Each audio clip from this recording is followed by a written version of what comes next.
eyebrow, holstering her weapon as she hears the sobs. What have we got here? Looks around, then walks up to the cell, pulling out her security card. Now why'd they lock you in a cage, honey? Waits a moment for the scanner to read the card, then pushes the door open slightly. Don't be scared, sweetie. I'm not going to hurt you. Steps into the cell, scanning the room for any signs of danger before turning back to the young scientist. What's your name, honey? Lets out a slow breath, crouching down to meet his eye level. Bertil, look at me. Really look. Keeps her voice soft but firm. I didn't kill everyone. Just the ones who were too far gone to save. The ones who would have hurt more people. Leans in slightly. But you locked yourself away. That tells me you didn't want any part of this. So breathe. And tell me, are you infected? Lets out a shaky breath, a tear rolling down her cheek as she hugs the boy tightly. Then why were you in this place, sweetie? Did the others force you? Pulls back a little, anger welling up as she listens. They used you. They fed you lies to keep you working for them, knowing full well they'd discard you when you didn't produce a result. Isn't that right, honey? Shakes her head, anger and sympathy warring within her. Oh, sweetie, they manipulated you. They promised you greatness, but all you would have gotten was a knife in the back. Holds Bertil tighter. And now you're stuck here, alone, scared out of your mind, aren't you? Rubs his back soothingly, voice thick with emotion. Honey, listen to me. You don't need to be afraid anymore. There's nothing, and I mean nothing, that's coming to get you. Holds his face gently in her hands, looking straight into his eyes. I'm not here to kill you, sweetheart. I'm here to protect you. She holds him close, stroking his hair. Shh, it's okay. I've got you. You're going to be all right. I promise. Pulls back slightly as a thought occurs, eyes narrowing slightly. Sweetie, you said you're not infected, right? You're not lying, are you?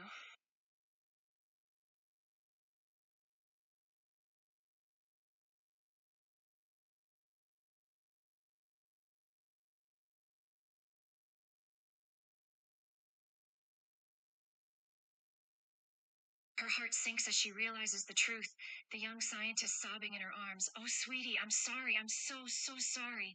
Holds him tighter, tears brimming in her eyes. You're infected, aren't you? That's why they locked you in here? Holds back a sob, tears streaking down her cheeks. Oh, hon, no, sweetie, no. You didn't have to do that. I'm so sorry. You didn't deserve any of this. Pulls the young scientist close, voice barely above a whisper. Were you scared, honey? Alone here in the dark? She sighs, keeping her eyes locked with his. You're right. I did. I did it because some of those people could not be saved. They were too far gone, and the only mercy I could give them was a quick death. But, sweetie, you're different. You're not like them. You're still you. A tear rolls down her cheek, voice gentle. You're still human, and you deserve a chance. You understand what I'm telling you, right? Nods slowly, understanding the desperate measure he took. Honey, I'm so sorry. You were scared. I know you were. You thought you had no other choice, didn't you? Holds him tighter as more tears fall, looking down into his eyes with the softest expression she's used all night. But, sweetie, you're a scientist. You're smart. And there are 1,000 other ways you could have protected yourself. Ways that didn't involve creating a monster. Gently rests her forehead against his, letting out a tired sigh. Sweetheart, there's nothing to forgive. Strokes his hair back with trembling fingers. You were scared. You wanted to live. I don't blame you for that, not one bit. Softly, now close your eyes. Let's get this over with. And she keeps her promise. Quick, painless, merciful.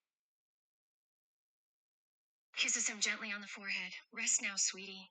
You've been through so much. Too much. Let it all go.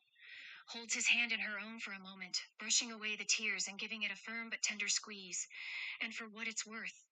Pauses, looking him directly in the eyes as her voice drops to a whisper. I'm sorry. You didn't deserve any of this. But you're at peace now. No more monsters. More monsters. I steps into the room cautiously, holding up her hands. Easy, I'm not here to hurt you, I just want to talk. Slowly lowers her hands, keeping her movements deliberate and non-threatening. You're scared, I get that. But you're safe now. Whatever they told you about me, it's not true. I'm just trying to stop what happened in Raccoon City from happening again. Eyes soften slightly. What's your name, sweetie? And steps closer, kneeling to his level but keeping a respectful distance. Nikki, listen to me. You're not a terrible person.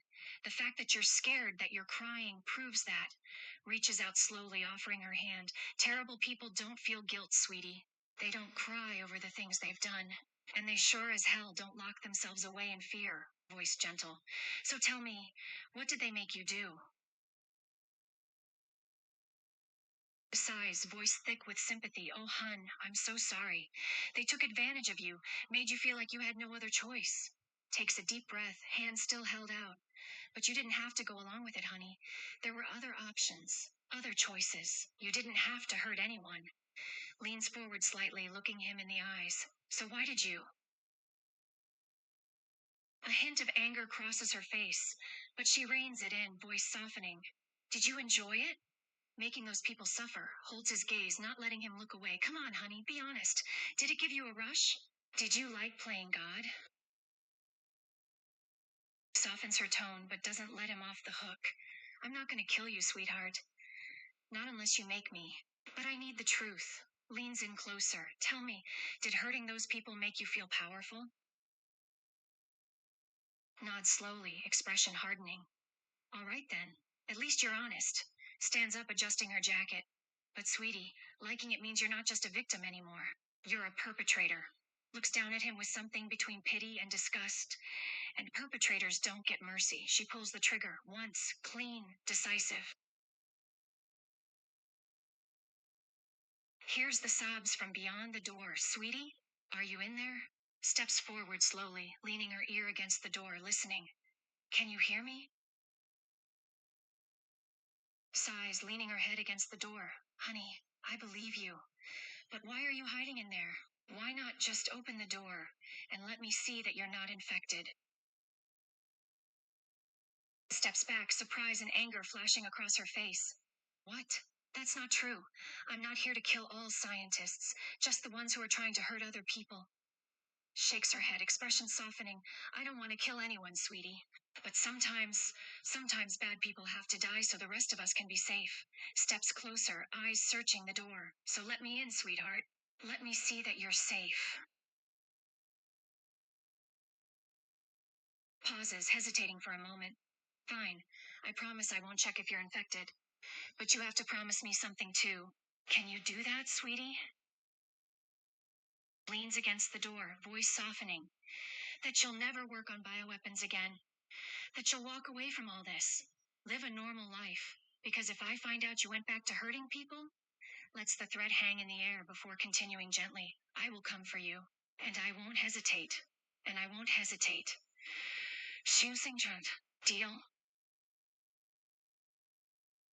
Steps inside, closing the door behind her and pulling him into a tight hug. Oh, sweetie, it's going to be all right, I promise. You're safe now. Holds him tight, running her fingers through his hair as she tries to soothe his sobs. I know you're scared, I know, but it'll be over soon. Just breathe, honey. Sighs in relief, squeezing him tighter. I know, sweetie. I know, you're safe now. Shh, it's all right. I've got you. Softly, no one's gonna hurt you again.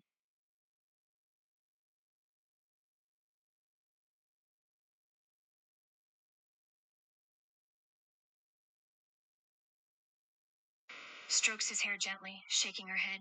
No, honey, you aren't like the others. That's why I'm not going to kill you. Pulls back just enough to look him in the eyes. But you have to promise me, no more bioweapons. No more hurting people. You understand? Nods, pulling him close again. I know it's scary, sweetie. But you don't have to be afraid, not anymore. Presses her forehead against his gently. Because you're going to do the right thing from now on. And as long as you do that, you've got nothing to fear from me. Whispers. Deal? Softens, cupping his face gently. Then prove you're not like them. Run.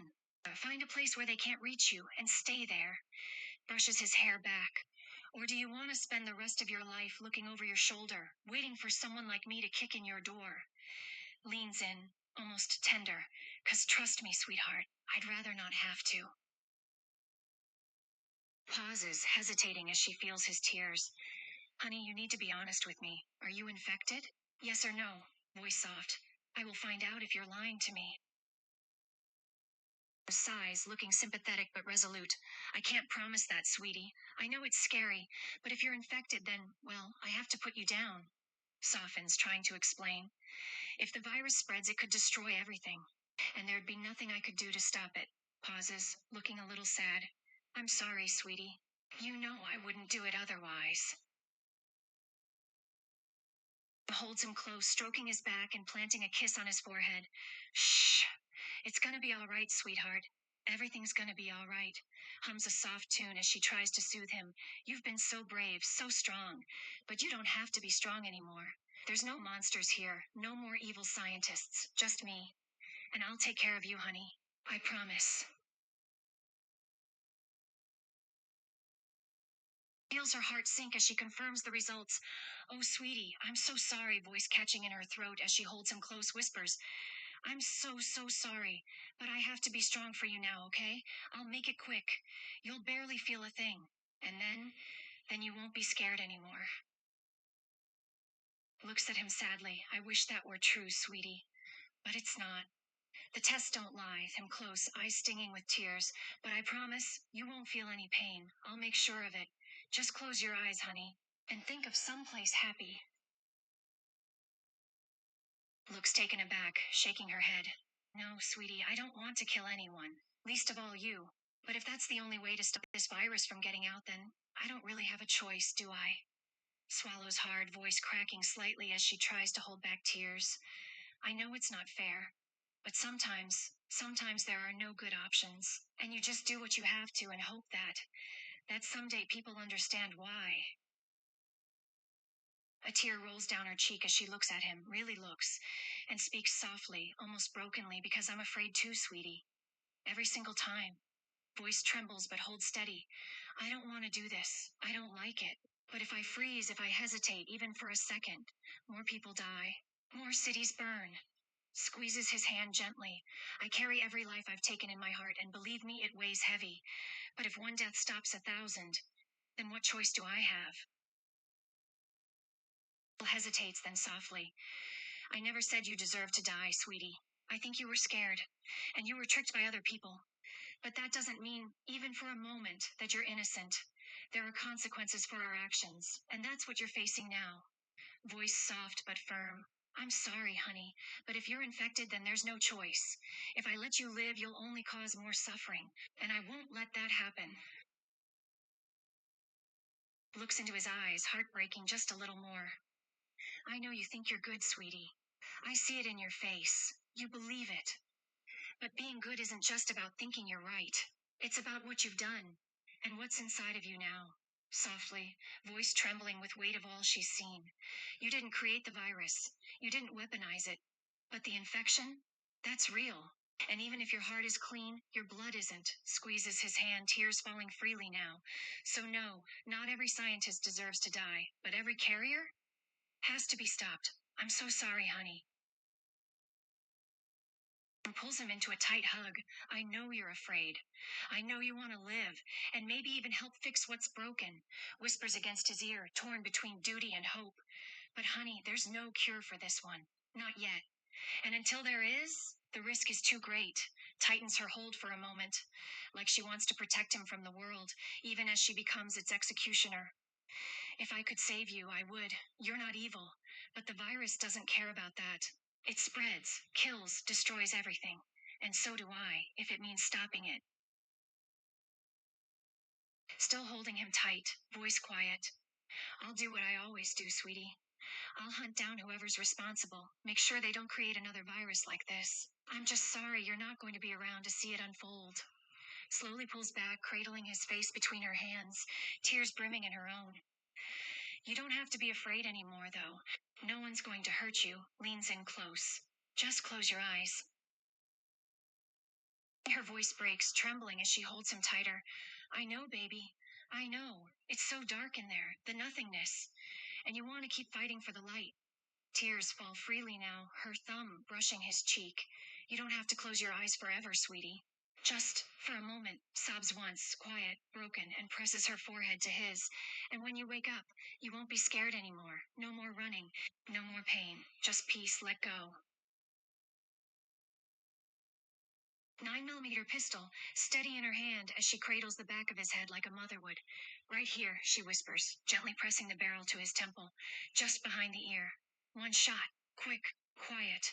Her breath hitches, voice barely audible. I'll hold you the whole time, and you won't feel anything after the first second. Just close your eyes, sweetie. I've got you. Softly, high-velocity hollow point, designed to expand on impact, makes it fast. Brainstem disruption, instant loss of consciousness. Voice trembles slightly. You won't feel the bullet travel, sweetie. You'll just stop. Tightens her hold, almost rocking him gently. It's not painless, that's a lie I won't tell you. But it's quick, and I'll be right here, holding you until the very end. It breaks apart into tiny fragments. The idea is to disperse the energy and shatter the skull. Voice soft but matter of fact. It creates a larger wound channel and ensures complete destruction of the brain tissue. It's a more destructive and effective round. Hesitates, the pistol still in her hand. Honey, I promise you, I wish with all my heart there was another way. But this isn't about who you are. It's about what you have inside. And as long as you're a potential threat, I can't let you walk out of here. Voice soft. Wouldn't you be more afraid being locked in a cell, not knowing what's happening to the world, if you're still alive, if you'll ever see blue sky again?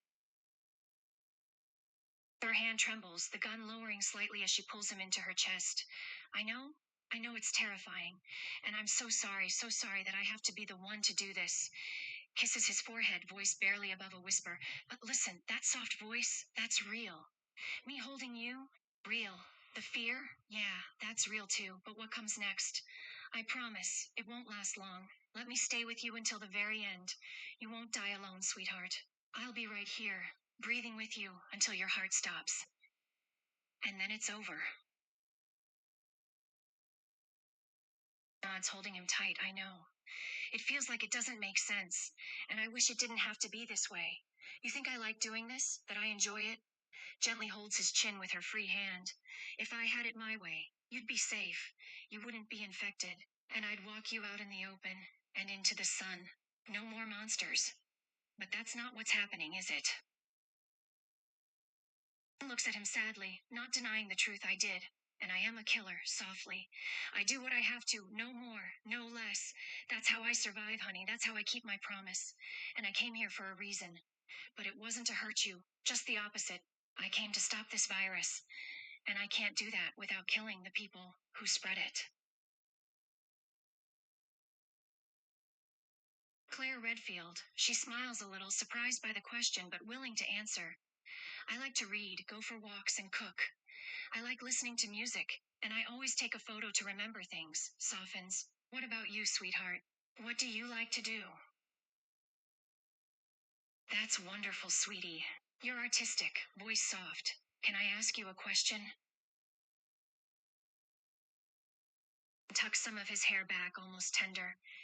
If you could make one wish, something that would come true as soon as you said it, what would you wish for? Looks him in the eyes, voice quiet. Anything at all, honey. Don't think, just say it. The first thing that comes to mind. That's what you really want. Her breath catches, eyes shimmering with unexpected tears. Oh, sweetie, softly kisses his forehead, holding him a little tighter. You already are kind. I can hear it in your voice. And strong? You're facing death and still trying to be good. That's more strength than most people have in a lifetime. Whispers against his hair. As for beautiful, you don't need to look like me. You just need to live like this, scared but still caring, hurting but still hoping. That's true beauty. And I truly wish you didn't have to die tonight. Reaches in her pocket, pulling out a watch that reads 10:30 p.m. William's long gone by now. He left hours ago, sweetie. Softly, it's just us here now. Nods slowly, eyes dark with memory. Yeah, I saw what the G virus does. It twists people, rots their mind, mutates their body. William's not human anymore. He's a monster in the shadows now, changing, regenerating, unkillable almost. Voice lowers like she's sharing a secret, but even monsters bleed. And if he gets in my way, I'll put him down again and again until he stays dead. Clenches her jaw, eyes distant. I don't hate him. William was a father, a scientist, a man who lost his way, and then his mind. Voice drops to a whisper. But what he became, the thing that hunts in the dark, that laughs while it rips people apart, tightens grip on her gun, tears glinting at the edges of her eyes. That I will destroy without regret. Pulls him closer, voice thick with sorrow. I know, sweetie, I believe you. So many of you started like that, wanting to heal, wanting to save lives. Nuzzles his hair gently. But the world twists things, people too. And now here we are. An innocent with a virus in his blood. And me, the woman who has to pull the trigger anyway, whispers brokenly. Just because it was never your dream, doesn't mean it isn't your end. Still, surprised by his question but not repulsed. She hesitates for a moment, then leans in, kissing his lips softly. When she pulls back, her voice is a whisper. There, sweetheart. Was that what you wanted? Leans in again, kissing him one last time. Soft, lingering, full of sorrow. It's not your fault you were afraid. It's not your fault you wanted to live. Her thumb brushes his cheek, voice barely above a whisper. But it is my duty, and I won't fail. Close your eyes, sweetie. Think of drawing, of movies, of peace. I've got you. And voice thick with emotion as she cradles him. I know you didn't, sweetie. You saw the gun before the woman, and that's all right. Soft kiss to his forehead. But thank you for seeing me, for letting me be kind before I had to be cruel. Positions the gun carefully. Now just look at me, okay? Focus on my eyes, not the barrel, whispers. You were so much better than they deserved, and I will remember you. Safety clicks off. Holds tight, feeling him relax in her arms. I've got you, baby. Just hold on. It's gonna be okay. Takes his hand, bringing it to her mouth, and she kisses it gently. Then whispers, I wish we could have met under better circumstances. Strokes his hair, savoring the moment. You feel so good, so precious, so alive. Voice breaks slightly. You're a good person. You wanted to be good, sweetheart. Don't ever forget that. I will remember that. Pulls him closer like she's holding on for dear life. Promise me something, baby? Presses her lips to his ear, so soft it barely registers as breath. Find me in another life. Find me where there aren't any monsters. Just books and drawings and sunsets, where I can be just Claire, and you can be just you. Closes her eyes, squeezes him tighter. And this time, let's meet over coffee, not gunfire. Then, without pulling away, she pulls the trigger. Bang! Holds him through the stillness, her shoulders shaking with silent sobs. I'm sorry, sweetheart, but I'll keep my promise. After making him comfortable, brushes her fingers across his forehead one last time, then sits on the edge of the bed, just watching his still face. I'll stay until I have to go. Sighs like she wants to say more but can't find the words. Looks around the room, taking in his simple life, then whispers, May he find peace in death, as he never had in life, reaches down, smoothing the sheet covering his chest, like she wants just this one last touch. Nods, eyes lingering on his face a little longer, then slowly stands up, her body stiff, like she has to force herself to leave. Pauses, then picks up one of his sketchbooks, flipping through gently, eyes tracing the lines and sketches softly. What I wouldn't give to have your talent, to make memories instead of taking them. Closes the sketchbook, holding it to her chest like a lifeline. Then exhales shakily, tucking it under her arm and making her way out.